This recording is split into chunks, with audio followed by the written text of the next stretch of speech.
Colourful butterflies எல்லாரும் எப்படி இருக்கீங்க? I'm fine and happy. Alright, இன்னைக்கு நீங்கள் எக்ஸ்பெக்ட் பண்ண மாதிரி ஒரு சூப்பரான ஸ்டோரியை தான் நான் கடத்திட்டு வந்துட்டுருக்கேன். ஸ்டோரியை ஃபாலோ பண்ணலாம் வாங்க. ஒரு பையன் பகல்ல இருந்து ரொம்ப பசியோட ரொம்ப அடிபட்டு மிதிப்பட்டு வாழ்க்கையை ரன் பண்ணிட்டு இருக்கான். அவனுக்கு வந்து தங்க இடம்ன்றது எதுவுமே கிடையாது.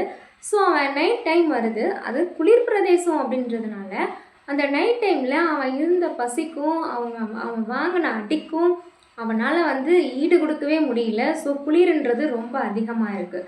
ஸோ அந்த பையன் வந்து திங்க் பண்ணுறான், ஆக்சுவலாக நம்ம ஏதாவது திருடிட்டு ஜெயிலுக்குள்ளே போயிட்டோம் அப்படின்னா நம்மளை அரெஸ்ட் பண்ணிடுவாங்க இல்லையா? ஸோ ஜெயிலுக்குள்ளே வந்து நம்மளுக்கு கதகதப்பான ஒரு சூழல் கிடைக்கும், மேபி சாப்பாடும் கூட கிடைக்க வாய்ப்பு இருக்குது அப்படின்னு சொல்லிட்டு அவனுக்கு தெரிஞ்ச சின்ன சின்ன திருட்டுக்கள் எல்லாம் செய்ய ஆரம்பிக்கிறான். ஸோ அப்பயும் அவனை யாரும் மாட்டி கொடுக்கறதா இல்லை, அவன் மாட்டிக்கவே இல்லை. ஸோ அதர்வைஸ் அவன் என்ன பண்ணுறான் அப்படின்னா மறுபடியும் கொஞ்சம் அதை தாண்டி கொஞ்சம் பெரிய திருட்டுக்கள்லாம் செஞ்சுட்டு ஒரு கட்டத்தில் அவனாக போயிட்டு போலீஸில் சரண்டர் ஆகிடுறான். சார், இது மாதிரி நான் திருடிட்டேன், நான் ஒரு திருடன் தான், என்னை அரெஸ்ட் பண்ணுங்க அப்படின்னு சொல்கிறாங்க. போலீஸ் வந்து அதை பெருசாகவே எடுத்துக்கலைங்க. ஏதோ சின்ன பையன் விளையாட்டுத்தனமாக பண்ணுறான் அப்படின்னு சொல்லிட்டு, தம்பி இதை பார்ப்பா, நீ வந்து தெரியாமல் செஞ்சிட்ருக்க, சரியா, நீ கிளம்பிடு அப்படின்னு சொல்லிட்டு இருக்கிற டென்ஷனில் நீ வேற வந்து குட்டையை கிளப்பாத, நீ கிளம்பு அப்படின்னு சொல்லிடுறாங்க. ஸோ அவனும் மறுபடியும் ஏதாவது திருடிட்டு ஏதாவது பண்ணலாமா அப்படின்னு சொல்லிட்டு நிறையவே ட்ரை பண்ணி பார்க்குறான். பட் எதுவுமே ஒர்க் அவுட் ஆகலை.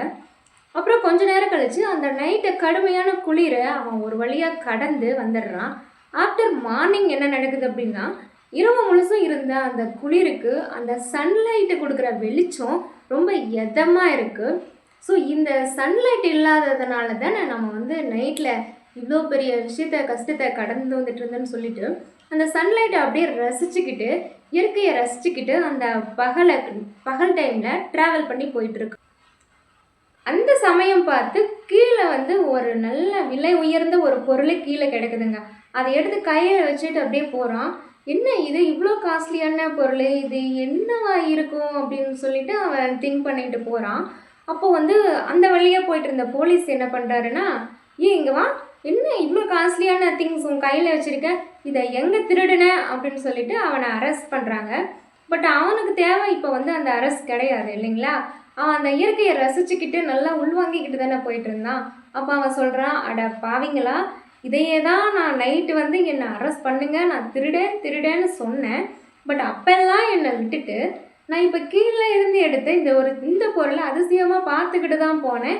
ஆனால் எனக்கு இப்போ வந்து இந்த வாய்ப்பே தேவையில்லையே அப்படின்னு சொல்லிட்டு ரொம்ப ஃபீல் பண்ணுறான். நம்ம லைஃப்பும் அப்படி தானே, நம்ம ஏதாச்சும் நம்மளுக்கு வேணும் அப்படின்னு சொல்லிட்டு எக்ஸ்பெக்ட் பண்ணிவிட்டு நம்ம அதை தேடி போவோம். அது நம்மளுக்கு கிடைக்கவே கிடைக்காது. பட் அடுத்த தருணத்தில் அந்த விஷயம் நம்மளுக்கு தேவையே இருக்காது. பட் அது ரொம்ப ஈஸியாகவே கிடைக்கும். ஸோ லைஃப்ன்றது அப்படி தான் அப்படின்றத ஒரு வட்டத்துக்குள்ளே திரும்ப திரும்ப இதே தான் அப்படின்னு சொல்லிட்டு நம்மளுக்கு லைஃப் ட்ராவல் ஃபுல்லாக இதுதான் லைஃப் அப்படின்னு சொல்லி நிறையா ஸ்டோரிஸ் நம்மளுக்கு கற்றுக் கொடுத்துட்ருக்குது இல்லைங்களா?